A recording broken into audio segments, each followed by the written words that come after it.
We're back, and it's News Talk, and unfortunately this dog is not up for adoption, as most of the dogs that appear on News Talk are. We have Dr. David Nickel here, along with retired K-9 deputy Tony Sege. Sege, my apologies. And we have a CPR class coming up, not on people, but on dogs. That's right. And more than that, just really understanding a dog's body language. This is happening at the Maynard Fire Department. It's happening in July, but now's the time that we really want to get a gauge on how many people are interested in something like this. So I'm going to let you guys talk about where the idea came from to hold such a class.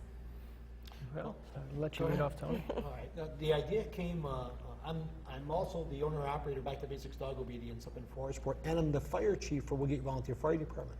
So the fire chief for Maynard Fire Department, Mr. Jared Pearl, he and I, we're both dog lovers. Jared's been to my dog classes with his dogs, and we came up with the idea after meeting and becoming partnered up with Dr. Nickel, we should hold a K-9 CPR class for first responders when we respond to structure fires or incidences where dogs have their health and safety has been jeopardized, where we'd be able to learn how to do proper CPR on a dog to help, regain their consciousness and, save their lives. Just this week, we had 2 pit bulls that were rescued from a fire in Utica.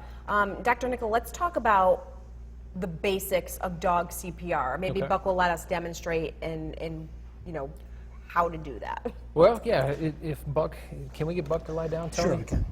So yeah, so the basics of CPR are not too dissimilar from human CPR. All the way down. So the one big difference with the K-9 is they have a triangular chest. Okay. And so when you push down on the chest, you have to have your knees behind their back, because when I push on Buck's chest, if I were doing CPR, he would move in this direction Okay. as I push down. So you put your... Yeah, so I'm just going to turn Buck just a little bit, just so I can demonstrate a little more. So Buck would be in this position. To find his heart, we would bend his elbow, and the heart sits under the rib cage, just behind the leg when it's bent. Okay. And so because he's a deep-chested dog, we would want two arms for this, and we would push down much like a human. Our rate would be about 100 to 120 compressions per minute, Okay. but that would be separated in compressions of 30 with breaths to the snout. And so unlike a human, we wouldn't try to breathe into Buck's mouth. He's got some very sharp teeth. We would need to make sure he was unconscious before we even attempted CPR. So if Buck were unconscious, we would check. His jaw would be very loose. We would pull his tongue forward to check to see if he were unconscious. If his tongue comes out loosely, he would be unconscious, and then breaths would be given to the snout. Okay. You want to make a seal with your hands around the muzzle, because we don't want air escaping, and the air would actually go in through the nose into the lung field. So 30 compressions, breathe into the snout. So really, basics are exactly the same. Yes. It's just you have to modify it a little bit. Yes, so it's modified to the K-9 anatomy, but the CPR guidelines essentially are based on human CPR guidelines. And Tony, you mentioned this is great for responding firefighters, emergency personnel, but really this could happen anytime in your home for your own pet safety. We actually encourage the general public to come to this event. Last event that we had over 80 attendees. Had a great turnout. And we had a very good turnout. Good job, Buck. Part of our presentation, okay. Part of our presentation, no, over here, honey, over here, back up over here. Part of our presentation and our education to the public is letting them realize, so if I'm a first responder, I'm responding to a car accident, and I have to render aid to the driver of the car, and they have their dog in the car, the dog is still conscious.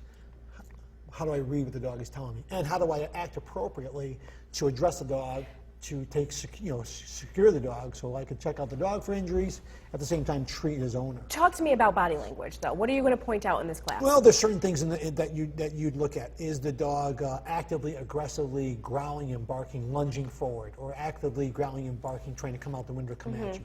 Or is the dog being quiet and passive, laying next to or on top of their owner? So teaching the first responders about general approach. Our first general approach to a human being is to give direct eye contact out of common courtesy. But sometimes direct eye contact for the dog may mean that you're threatening them, that you're challenging them, you're coming into their space. The other thing that we would talk about, and we would show the first responders, is how to make a quick, hasty harness out of their rescue rope. So if we could just think that this would and be... this is something a firefighter carries. Firefighter carries rescue rope, and they could take their rescue rope, they could make a loop out of their rescue rope, they could put the rescue rope either over the dog, or, because this could also be deemed as a threatening event, it can come under the dog's neck. Okay. We can make our loop, and now we have a dog that is secured. We could lure the dog away from the owner and be able to treat the owner and then check out the dog for any And injuries. also good advice when we come into contact with stray animals and we're really not sure how they're going to react. Absolutely. Gentlemen, thank you so much for coming in. I just want to remind you that this is happening on July 15th, so we have a couple of weeks. I think we have a change of date. Is it Change of date? July 22nd. 22nd, okay. July 22nd. Changing the date, July 22nd, sorry. still at Maynard? It is Yes. still at Maynard. Still at Fire Maynard. Department, What's the 22nd. time? 6:30 to 9:30 right now. Just show up? Just show. Yeah, you can show up or register. We have a flyer coming out that Okay. Officer Jared Pearl will be putting out. July 22nd, though, mark your calendars. This is a really important class for anybody who has a dog or may come into contact with an animal during their job. We are back with a check of their forecast and the storms with Chief Meteorologist Bill Curtis after this.